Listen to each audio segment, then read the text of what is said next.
Muchas gracias por la invitación. Muy bien. Hoy fue un día muy movido en Sí, en el mercado. Hay muchas noticias. claro, bueno, una apertura de mercados, lo decíamos, que iba a servir de termómetro teniendo en cuenta que el lunes había sido un día sin actividad.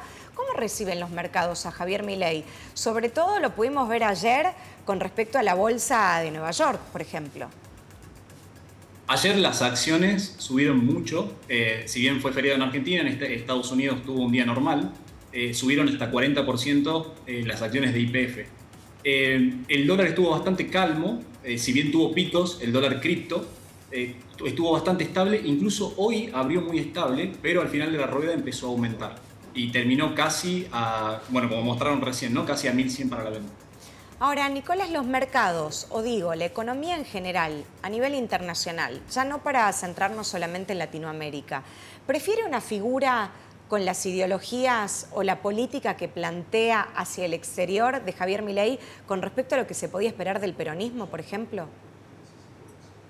Todavía es muy incierto, todavía no hay tantas definiciones. Si Mm, bien fueron algunas medidas trascendiendo de manera gradual, yo creo que la estrategia subyacente integral no está 100% comunicada. En ese sentido, lo único que podemos saber es que Javier Milei de agosto de este año era mucho más extremo que el Javier Milei de hoy. El hecho de que haya perdido las primarias casi que lo obligó a tener que moderarse e incluso incorporar a gente de otro espacio, sí. tanto político como económico, y creo que esa moderación se refleja en la elección del ministro de Economía, que se está hablando de Caputo o de Federico Sturzenegger, que son figuras, todavía no están confirmadas e incluso parece que no van a ser ellos, pero digo, esa elección preliminar que tuvo muestra que está intentando seguir ciertas políticas que son un poco más moderadas de las que nos podríamos haber imaginado antes de las Sí. primarias. Él Yo creo dijo, que eso es lo relevante. él dijo también que no quería desgastar al ministro de Economía antes de que asuma porque iba a recibir todos los fusibles.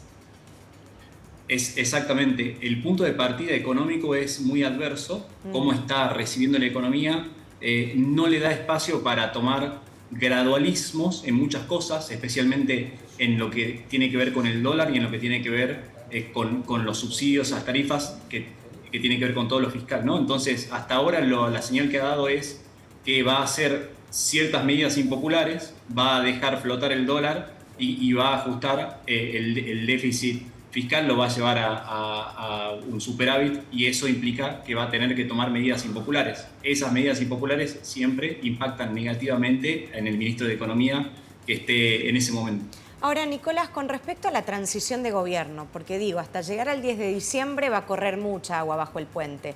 ¿Cómo se va a hacer para controlar la inflación, los precios que ya tuvieron sus efectos en la jornada de hoy y el dólar, que vos mencionabas una moneda extranjera relativamente calma para lo que decían muchos consultores privados que iba a pasar en esta jornada, que no se cumplió, pero de todas maneras una transición de gobierno a la que hay que prestar atención porque son los problemas de base o estructurales que tenemos los argentinos ahora? 100%.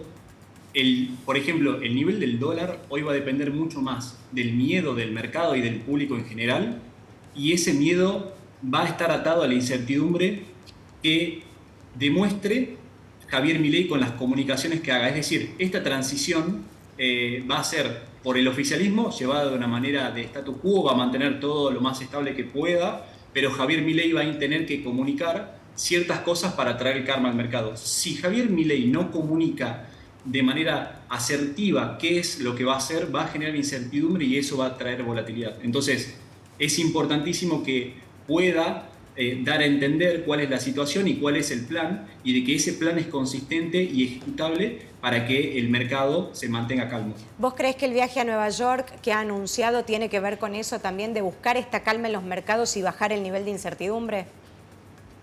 Seguramente lo que están haciendo es intentar conseguir préstamos Ujú. que ayuden a transitar este proceso de manera más calma. Todavía no se conoce muy en detalle qué es lo que va a hacer. Por ejemplo, recién comentó que hay que resolver el tema de las LELIC. Las LELIC es deuda que tiene el Banco Central y es mucha deuda y hay que resolverlo. Pero con ese tipo de comunicación no dice nada. Es como si yo fuera el gerente de una empresa y digo que mi intención es aumentar las ventas un 20%. En Claro. realidad, lo importante es que diga cómo voy a hacer eso. Entonces, todavía no llegó a esa instancia. Yo creo que estratégicamente no lo hizo, pero en algún momento va a tener que hacerlo porque el mercado va a reaccionar de manera negativa si no lo hace. Entonces, todos estos viajes a Nueva York y todos estos anuncios que va dándolos a cuentagotas son parte de una estrategia que todavía no ha dado a conocer. Entonces, ese va a ser el punto político. Por ahora podríamos decir entonces que lo que pasó ayer y lo que medianamente pasó en la jornada de hoy es un guiño de confianza del mercado a la espera de anuncios más consistentes o detallados. Exactamente, exactamente. Ese es el gran desafío que tiene Javier Milei. El momento más desafiante de su mandato van a ser los primeros meses. Va a tener, dadas las condiciones iniciales de la economía, va a tener que tomar muchas medidas que van a ser impopulares. Y en ese sentido va a tener que transitar momentos difíciles, y el éxito de esa estrategia depende mucho de si el mercado confía y cree en lo que va a hacer. Y digamos que este periodo corto de tiempo además no le da chances de error porque la gente no está dispuesta a hacerlo, no está dispuesta a esperar. Un doble Exactamente, desafío. además es diciembre. Sí, tal cual, mes complicado para las ventas. Muchísimas gracias, Nicolás, por este contacto, muy amable. Gracias por la invitación. No, por favor, lo esperamos de nuevo. Nicolás Pinto, nuestro economista especialista invitado en la jornada de hoy.